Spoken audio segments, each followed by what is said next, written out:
ఓటుకు నోటు కేసులో forensic lab report రావడంతో దర్యాప్తులో స్పీడ్ పెంచారు అధికారులు. లోకేష్ డ్రైవర్ కొండల్ రెడ్డితో పాటు జిమ్మీ బాబుకు నోటీసులు జారీ చేశారు. ఇంకా మరికొంతమందికి నోటీసులు జారీ చేసే ఆలోచనలో ఉన్నారు. ఏపీలో పోలీసు ఉన్నతాధికారులు మరికొంతమంది టీడీపీ నేతలను ప్రశ్నించాలని తెలంగాణ ఏసీబీ భావిస్తోంది. స్టీఫెన్సన్ కు రేవంత్ రెడ్డి డబ్బులిస్తున్న వీడియోకు సంబంధించి ఫోరెన్సిక్ నివేదికను ఏసీబీ కోర్టుకు సమర్పించనుంది.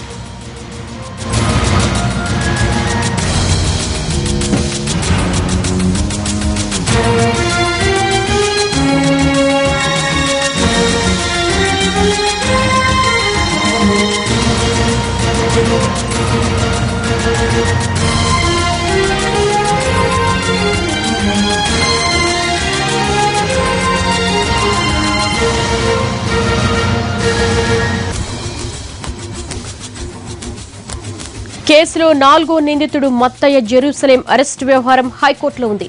మత్తయ్య జెరూసలేం, జిమ్మీ బాబులకు పోలీసు అధికారులు కొందరు రాజకీయ నాయకులు సహకరించారని, తెలంగాణ పోలీసులకు వారు దొరకకుండా తప్పించుకునేందుకు అవకాశం కల్పించారని ఏసీబీ ఆధారాలతో సహా రిపోర్టు తయారు చేసినట్లు సమాచారం. ఈ ఆధారాల సాయంతో పోలీసు అధికారులు, నేతలకు నోటీసులు ఇవ్వాలని ఏసీబీ అధికారులు భావిస్తున్నారు.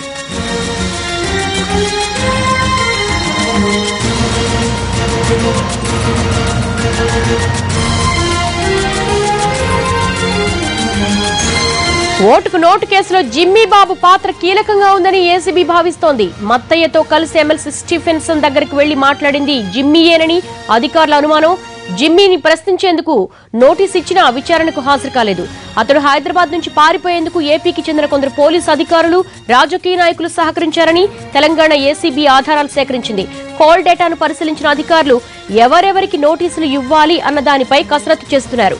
ఏపీ పోలీసు అధికారుల వాహనాల్లో మత్తయ్య తిరిగాడని, కొందరు రాజకీయ నేతలు వీరికి ఆశ్రయం ఇచ్చినట్లుగా ఆధారాలు సేకరించారు ఏసీబీ అధికారులు.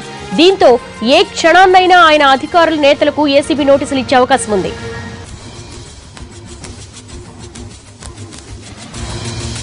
ఈ ఇష్యూకు సంబంధించి మరింత అప్డేట్ శర్మ రెడ్డి తెలుసుకుందాం. శర్మ, చెప్పండి, అసలు ఏసీబీ ఎవరెవరికి నోటీసులు ఇచ్చేందుకు సిద్ధమైంది? ముందు ఏసీబీ ఈ నోటుకు ఓటు కేసులో కీలకమైనటువంటి పరిణామాలు చోటు చేసుకునే విధంగానే చర్యలు తీసుకుంటున్నట్టు తెలుస్తోంది. అయితే ఓటుకు నోటు కేసులో మత్తయ్య జెరూసలేం 4వ నిందితుడు. మొదటి నుంచి కూడా ఇతడు ఏసీబీకి చిక్కకుండా తప్పించుకు తిరుగుతున్నాడు. ఆ తర్వాత హైకోర్టులో పిటిషన్ దాఖలు చేసిన నేపథ్యంలో అతని అరెస్ట్ వ్యవహారం అంతా కూడా హైకోర్టులో పెండింగ్ లో ఉంది.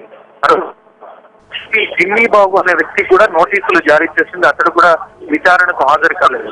వీళ్ళిద్దరు కూడా హైదరాబాద్ నుంచి విజయవాడ వెళ్లిపోయే సందర్భంలో వీళ్ళకు కొంతమంది పోలీస్ అధికారులు అలాగే రాజకీయ నేతలు కూడా వీళ్లకు సహకరించారన్నది ఏసీబీ గుర్తించింది. అయితే ఏ సహకరించారు,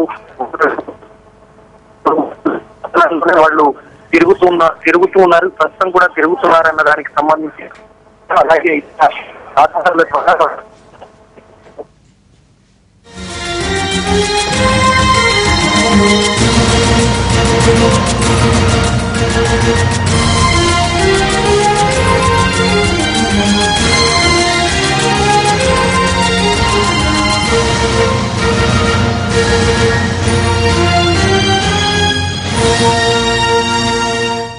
శర్మ, సిగ్నల్ క్లారిటీతో లేదు, మరొకసారి చెప్పండి, ఎవరెవరికి నోటీసులు ఇవ్వబోతున్నారు? ఓటుకు నోటు కేసులో ఏసీబీకి సంబంధించి కీలకమైనటువంటి పరిణామాలు చోటు చేసుకునేటువంటి అంశాలు ఒక్కొక్కటిగా బయటికి వస్తున్నాయి.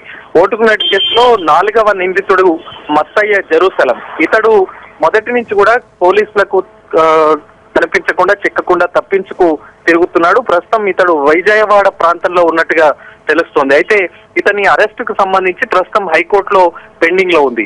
మరోవైపు జిమ్మీ బాబు అనే వ్యక్తికి గతంలో ఏసీబీ నోటీసులు జారీ చేసింది కానీ అతడు విచారణకు హాజరు కాలేదు. అయితే వీళ్ళిద్దరూ కూడా ఇక్కడి హైదరాబాద్ నుంచి విజయవాడకు వెళ్లేటువంటి క్రమంలో కొంతమంది పోలీస్ అధికారులు అలాగే రాజకీయ నేతలు వీళ్ళకి అండదండలు, సహాయ సహకారాలు అందించారన్నది ప్రధానమైనటువంటి అభియోగం. దీనికి సంబంధించి తెలంగాణ ఏసీబీ అధికారులు కొన్ని ఆధారాలు సేకరించారు.